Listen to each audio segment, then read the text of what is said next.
reading from 1 Samuel 16:13.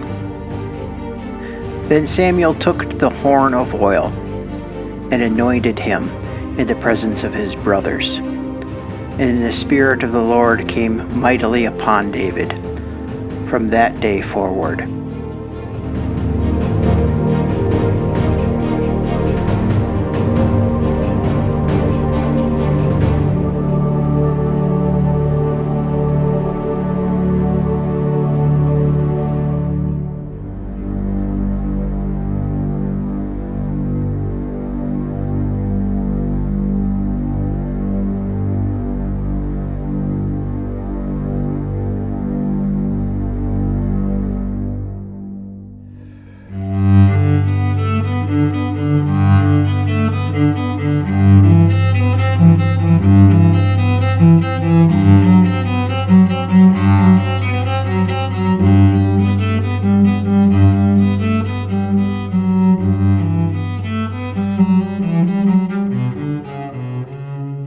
Samuel doesn't wait for David to shower, doesn't care about the sheep stink, the dirt under his nails, the way his hair sticks from wind.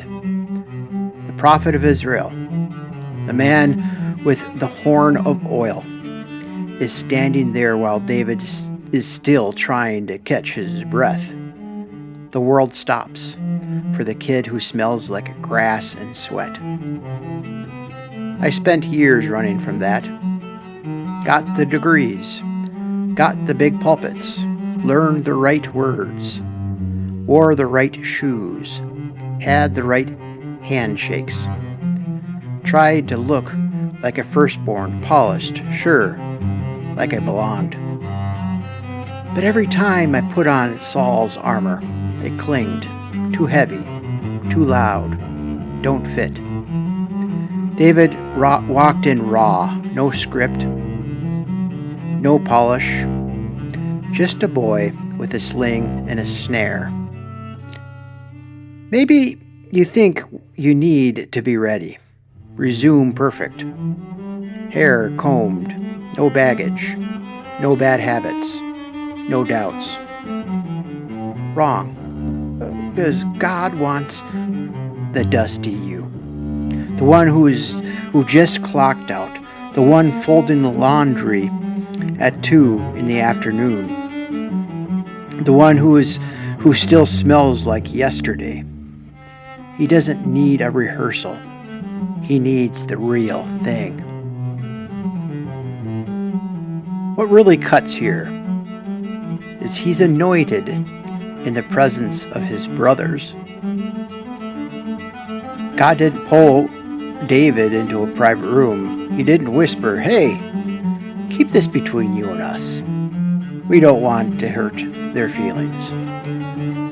The same brothers who didn't bother calling him had to stand there and watch oil pour down his head.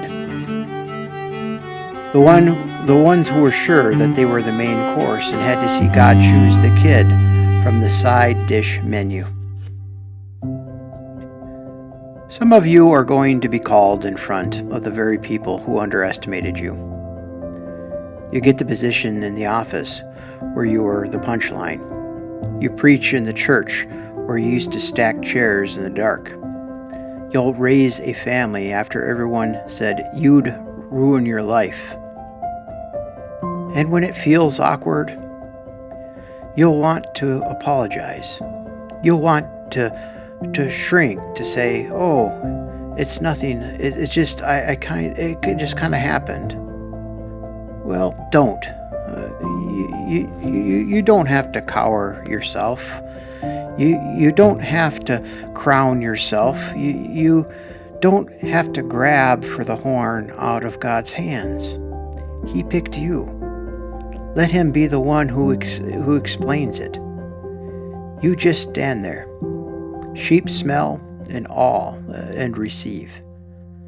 And from that day forward, not from the day perfect, not from the day without mistakes, just from that day, he belonged to something bigger than his father's field. Maybe your day wasn't a prophet with a horn of oil. Maybe it was a recovering meeting, a hospital bed, a late night drive where you finally said, "All right, God, I'm yours. Sink or swim." From that day forward, something shifted. You may still feel like you're the youngest. You may still be doing the same job, still chasing diapers, still packaging orders, still covering shifts no one wants. But God has you filed differently now. You're not extra. You are anointed. And that oil, it doesn't wash off. But once the oil hits, what does it actually do? Is it just a memory?